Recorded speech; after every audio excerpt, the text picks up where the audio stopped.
जय हिंद दोस्तों, आप सभी का बहुत बहुत स्वागत है आपके अपने YouTube चैनल विजय जीएसआर फैमिली में। दोस्तों आज का जो हमारा लेक्चर होगा वो होगा करेंट अफेयर्स पर, जो कि परीक्षा के दृष्टि से मोस्ट इम्पॉर्टेंट होता है। तो चलिए दोस्तों शुरू करते हैं अपना पहला क्वेश्चन दोस्तों ध्यान दीजिएगा। इसमें बोल रहा है अंतर्राष्ट्रीय नागरिक उड्डयन दिवस कब मनाया गया? क्या 5 दिसंबर को मनाया गया कि 4 दिसंबर की 7 दिसंबर की दोस्तों 2 दिसंबर को? आइए हम लोग जानते हैं कि आखिर 5 दिसंबर को कौन सा दिवस मनाया जाता है। 5 दिसंबर को दोस्तों क्या मनाया जाता है? विश्व मृदा दिवस। तो विश्व मृदा दिवस 5 दिसंबर को मनाया जाता है। 4 दिसंबर को दोस्तों हमने बताया था भारतीय नौसेना दिवस मनाया जाता है। 2 दिसंबर को दोस्तों हमने आपको क्या बताया था कि 2 दिसंबर को मनाया जाता है विश्व कंप्यूटर साक्षरता दिवस। तो इस तरीके से 7 दिसंबर को मनाया जाता है दोस्तों क्या? राष्ट्रीय नागरिक उड्डयन दिवस मनाया जाता है। क्लियर है? आशा है कि आपको समझ में आ गया है। चलिए दोस्तों नेक्स्ट क्वेश्चन की तरफ। नेक्स्ट क्वेश्चन है डीना बोलुआर्टे किस देश की पहली महिला राष्ट्रपति बनी है? क्या स्लोवेनिया की बनी है कि पेरू की कि ब्राजील की दोस्तों मलेशिया? दोस्तों इस प्रश्न का सही आंसर ऑप्शन बी है, अर्थात डीना बोलुआर्टे जो हैं वो पेरू की पहली महिला राष्ट्रपति बनी है। ध्यान दीजिए दोस्तों, डीना बोलुआर्टे पहले ये उपराष्ट्रपति के पद पर विराजमान थे। क्लियर है? जब ये उपराष्ट्रपति के पद पर विराजमान थी तो उस समय ध्यान दीजिएगा पेरू के राष्ट्रपति जो थे उनका नाम था पेड्रो कैस्टिलो। तो पेड्रो कैस्टिलो था। इन पर क्या लगा दोस्तों? महाभियोग लगा। क्या लगा? महाभियोग लगा, जिसकी वजह से इन्हें अपने पद से इस्तीफा देना पड़ा। तो इस तरीके से जो उस समय उपराष्ट्रपति के पद पर विराजमान थे जिनका नाम था डीना बोलुआर्टे, वो क्या हुए? राष्ट्रपति के पद पर विराजमान हुए। अर्थात कहने के तात्पर्य वो राष्ट्रपति पद की क्या के लिए एक प्रकार से शपथ है ग्रहण की। तो इस तरीके से पेरू की ये पहली महिला राष्ट्रपति हैं और पेरू की राजधानी लीमा है। क्लियर है? बिल्कुल अपने दिमाग पे सेट कर लीजिए। नेक्स्ट अर्थात क्वेश्चन नंबर 3 है। क्वेश्चन नंबर 3 है ONGC के नए अध्यक्ष कौन नियुक्त किए गए हैं? क्या अरुण कुमार सिंह कि पीटा उसल कि हंसराज अहिर कि राजीव लक्ष्मण?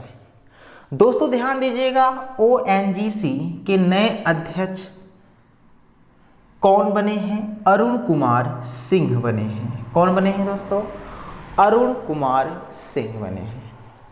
क्वेश्चन नंबर 4 की तरफ चलते हैं। टाइम मैगजीन के 2022 पर्सन ऑफ द ईयर किसे चुना गया है? क्या वोलोडिमिर जेलेंस्की कि द स्पिरिट ऑफ यूक्रेन कि ए और बी दोनों कि जो बिडेन? दोस्तों ध्यान दीजिएगा, आप लोग जानते ही हैं यूक्रेन और रूस के प्रति क्या चल रहा था? युद्ध चल रहा था। किसके? यूक्रेन और रूस। यूक्रेन के जो राष्ट्रपति थे जिनका नाम था वोलोडिमिर जेलेंस्की, उन्होंने अपने देश के नागरिकों के साथ बड़े ही हिम्मत से, बड़े ही धैर्य के साथ इन्होंने रूस से मुकाबला किया। इसी उपलक्ष्य में ध्यान दीजिएगा वोलोडिमिर जेलेंस्की को टाइम मैगजीन के 2022 पर्सन ऑफ द ईयर चुना गया है। क्लियर है? तो ये कहाँ के राष्ट्रपति हैं जेलेंस्की? ये यूक्रेन के राष्ट्रपति हैं। क्लियर है? नेक्स्ट अर्थात क्वेश्चन नंबर 5 नाबार्ड। नाबार्ड का फुल फॉर्म आपको कमेंट बॉक्स में बताना है। नाबार्ड के नए अध्यक्ष कौन बने हैं? दोस्तों नाबार्ड के जो नए अध्यक्ष बनाए गए हैं वो हैं शाहजी केवी। कौन बनाए गए हैं? शाहजी केवी बनाए गए हैं। नेक्स्ट क्वेश्चन नंबर 6 है, फोर्ब्स ने दुनिया के 100 सबसे शक्तिशाली महिलाओं की सूची में किसे शामिल किया है? क्लियर है? क्या निर्मला सीतारमण को, कि ममता बनर्जी, की रेखा शर्मा, की दोस्तों स्मृति ईरानी? दोस्तों इस प्रश्न का सही ऑप्शन ऑप्शन ए है, अर्थात भारत की वित्त मंत्री निर्मला सीतारमण को फोर्ब्स ने दुनिया की 100 सबसे शक्तिशाली महिलाओं की सूची में इन्हें भी शामिल किया गया है। इनका स्थान 36वां है, ये ध्यान दीजिएगा। क्वेश्चन नंबर 7, विश्व भारोत्तोलन चैंपियनशिप 2022 में मीराबाई चानू ने कौन सा मेडल जीता है? क्या सिल्वर जीते, कि गोल्ड जीती, कि ब्रॉन्ज, कि इनमें से कोई नहीं? दोस्तों इस प्रश्न का सही आंसर ऑप्शन ए है, अर्थात सिल्वर मेडल जीती है। क्वेश्चन नंबर 8 है, दिल्ली नगर निगम में पहली ट्रांसजेंडर सदस्य कौन चुनी गई है? तो दिल्ली, ध्यान दीजिएगा, नगर निगम में पहली ट्रांसजेंडर कौन चुनी गई हैं? क्या बॉबी किन्नर, की मधुबाई, सत्यसी, शर्मिला, की लक्ष्मी नारायण? दोस्तों इस प्रश्न का सही आंसर ऑप्शन ए है, अर्थात बॉबी किन्नर। तो बॉबी किन्नर को दिल्ली नगर निगम में पहली ट्रांसजेंडर सदस्य चुनी गई हैं। दोस्तों इस प्रश्न को बिल्कुल अपने दिमाग में सेट कर लीजिएगा, ये प्रश्न परीक्षा में आ सकता है। लास्ट क्वेश्चन आपके लिए होमवर्क दिया जा रहा है, दुनिया में सबसे बड़ी पवन सौर हाइब्रिड बिजली उत्पादक कंपनी कौन बनी है? क्या अडानी ग्रीन, कि रिलायंस, कि एचसीएल, कि एंडेन? दोस्तों इस प्रश्न का आंसर आपको कहाँ देना है? कमेंट बॉक्स में देना है, क्योंकि ये आपके लिए होमवर्क है।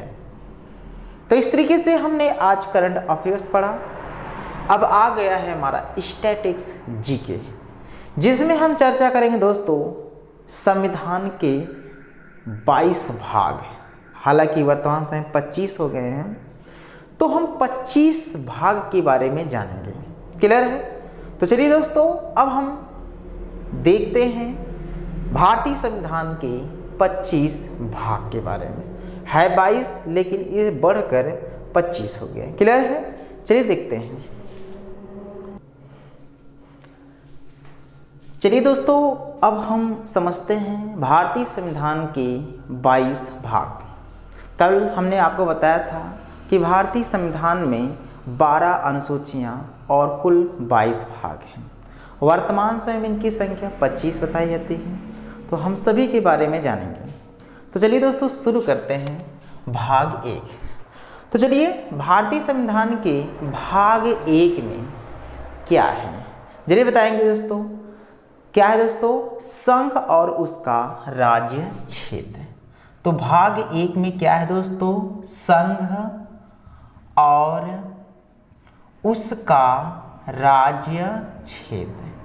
तो दिमाग पे बिल्कुल भी सेट कर लीजिए कि भारतीय संविधान के भाग 1 में क्या है? संघ और उसका राज्य क्षेत्र है। भाग 2 में दोस्तों क्या है? जल्दी से बताएंगे। भाग 2 में है नागरिकता। क्या है दोस्तों? भारतीय संविधान के भाग 2 में क्या है? नागरिकता। भारतीय संविधान के भाग 3 में क्या है दोस्तों? जो कि मोस्ट इंपॉर्टेंट है, क्वेश्चन बनते हैं।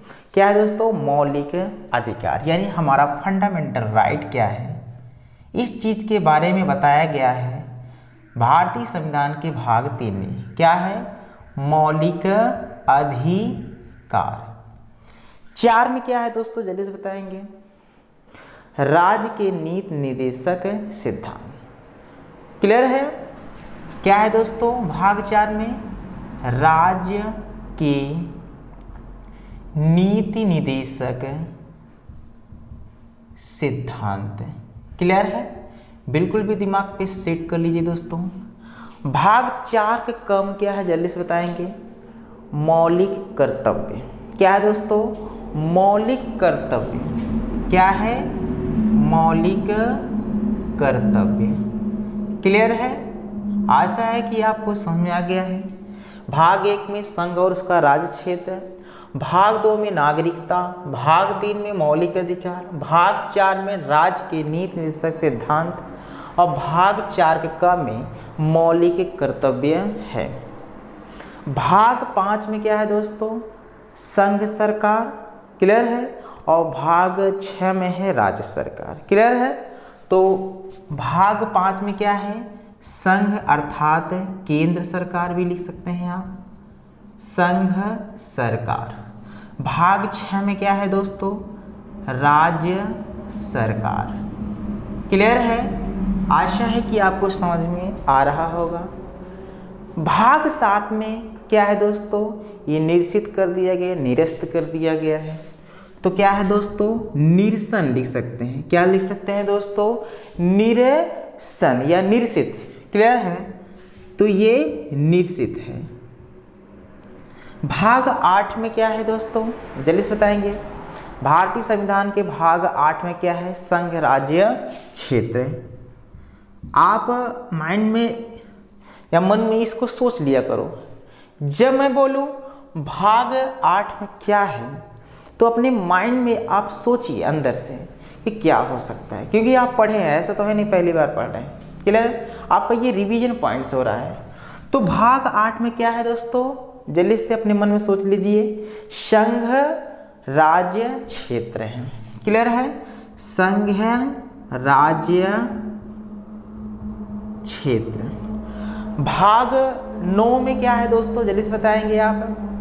पंचायत। क्या है दोस्तों? पंचायत। पंचायतें ऐसे भी लिख सकते हैं। भाग 9 के क में क्या है? जल्दी से बताएंगे। नगर पालिका। क्या है दोस्तों? भाग 9 के क में क्या है? नगर पालिका। दिमाग में सेट कर लीजिएगा। भाग 9 के ख में क्या है? जल्दी से बताएंगे। 9 के ख में सहकारी समितियां। क्या है दोस्तों? सहकारी समितियां। इसको आप नोट्स करते रहिए क्योंकि ये आपके लिए लाभदायक साबित हो सकता है। ये एक चैप्टर है क्योंकि हम कल चर्चा करेंगे भाग 1, भाग 2, भाग 3, इस तरीके से चर्चा करेंगे और आपका जल्दी से ये कोर्स खत्म हो जाएगा। भाग 9 का ख में हमने पढ़ा सहकारिता और भाग 10 में क्या है दोस्तों? अनुसूचित एवं जनजाति क्षेत्र। क्या है दोस्तों भाग 10 में? अनुसूचित एवं जनजाति क्षेत्र। क्लियर है? तो नोट करते रहिए। भाग 11 में क्या है? संघ एवं राज्यों के बीच संबंध है। क्या है दोस्तों? संघ एवं राज्यों के बीच संबंध है। ये किस भारतीय संविधान के भाग में है? भाग 11 में है। भाग 12 में क्या है? वित्त संपत्ति संविदाएं। याद कैसे करेंगे? भाग 12 में वित्त, यानी एक कीवर्ड ढूंढिए आप। क्लियर? 12 वित्त। तो भाग 12 में क्या है? वित्त संपत्ति संविदाएं और वाद। तो आप लिख सकते हैं क्या? वित्त संपत्ति संविदाएं और वाद। ये भारतीय संविधान किस भाग में है? भाग 12 में है। भाग 13 में क्या है दोस्तों? ध्यान दीजिएगा। भारत के राज्य क्षेत्र के भीतर, यानी भारत के जो राज्य हैं उसके भीतर व्यापार वाणिज्य एवं समागम। तो भारत के राज्य क्षेत्र के भीतर व्यापार, वाणिज्य और समागम लिख सकते हैं। क्या भारत के राज्य क्षेत्र के भीतर व्यापार, वाणिज्य एवं समागम। ये भारतीय संविधान किस भाग में है? भाग 13 में है। नेक्स्ट हम बात करेंगे भाग 14 में। भाग 14 में दोस्तों क्या है जल्दी बताएंगे। संघ और राज्यों के अधीन सेवाएं। क्या है? संघ और राज्यों के अधीन सेवाएं। याद रखे रहेगा, संघ और राज्यों के अधीन सेवाएं। क्लियर है? बिल्कुल भी दिमाग में सेट कर लीजिए दोस्तों। भाग 14 का काम क्या है जल्दी से आप लोग माइंड में फोकस करेंगे। अगर आप लोग पढ़े होंगे तो आपके दिमाग में कुछ ना कुछ तो जरूर आंसर आ रहा होगा। भाग 14 के क में क्या है जल्दी बताएंगे दोस्तों। क्या है? अधिकरण है। याद आ गया? भाग 14 के क में क्या है दोस्तों? अधिकरण है। क्या है? अधिकरण। अब आपको सोचना है भाग 15। चलिए सोचिए आप माइंड में, भाग 15 में क्या हो सकता है जल्दी बताइए। भाग 15 में निर्वाचन। क्या? भाग 15 में क्या हो सकता है? निर्वाचन। क्लियर है? तो भाग 15 में क्या है दोस्तों? निर्वाचन। आइए भाग 16 में देखते हैं। भाग 16 में क्या है? कुछ वर्गों के संबंध में विशेष उपबंध। भाग 16 में क्या है? कुछ वर्गों के संबंध में विशेष उपबंध। क्लियर है? तो भाग 16 में क्या है? कुछ वर्गों के संबंध में विशेष उपबंध। याद रखिएगा। क्लियर है? भाग 17 की बात कर सकते हैं। किसकी बात करते हैं? भाग 17 की बात करते हैं। भाग 17 में क्या है जल्दी बताइए। राजभाषा है। क्या? राजभाषा है। भाग 17 में क्या है? राजभाषा है। चलिए भाग 18 की बात करते हैं। भाग 18 में क्या है? आपात उपबंध। क्या है दोस्तों? आपात उपबंध है। तो भाग 18 में क्या है? आपात उपबंध है। भाग 19 में क्या है जल्दी से बताएंगे। भाग 19 में याद करिए, अपने माइंड में फोकस दीजिए, याद आएगा। क्या हमने बताया था आपको? प्रकीर्ण। क्या है दोस्तों? प्रकीर्ण। भाग 19 में क्या है? प्रकीर्ण है। चलिए भाग 20 में बात करते हैं। भाग 20 सोचिए, कमेंट बॉक्स में लिखिए। भाग 20 में क्या है? संविधान का संशोधन। क्या है दोस्तों? भाग 20 में संविधान का संशोधन। याद आ गया? भाग 20 में क्या है? संविधान का संशोधन। भाग 21 में सोचिए, भाग 21 में क्या हो सकता है? अस्थायी। याद आ गया? अस्थायी संक्रमणकालीन और विशेष उपबंध। क्या? अस्थायी संक्रमणकालीन और विशेष उपबंध। लिख देते हैं। अस्थायी संक्रमणकालीन व विशेष उपबंध। विशेष उपबंध। ये भारतीय संविधान किस भाग में है? भाग 21 में। लास्ट बात करते हैं भाग 22 की। भाग 22 में क्या है? संक्षिप्त नाम, प्रारंभ, हिंदी में प्राधिकृत, पाठ और निरसन। क्या है दोस्तों? संक्षिप्त नाम, प्रारंभ हिंदी में, प्राधिकृत पाठ और निरसन। क्लियर है? तो क्या है? संक्षिप्त नाम प्रारंभ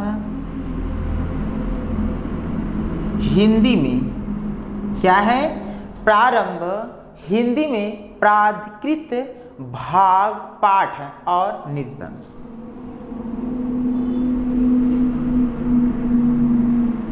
पाठ और निरसन।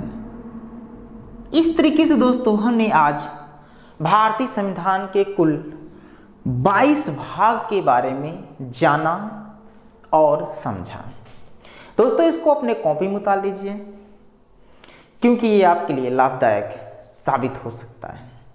क्लियर है? और ध्यान दीजिए दोस्तों, इस तरीके से ये हमारा पूरा पॉइंट जो भी था हमने देखा, समझा, और अब हम एक एक करके सभी के बारे में समझेंगे। क्लियर है? तो कल आप लोग तैयार रहिएगा। तो चलिए दोस्तों, अब इसको हम मिटाते हैं और आशा है कि आपको समझ में आ गया होगा। क्लियर है? तो चलिए दोस्तों, अब कल फिर मिलेंगे एक नए लेक्चर के साथ। आज के लिए बस इतना ही। जय हिंद, जय भारत।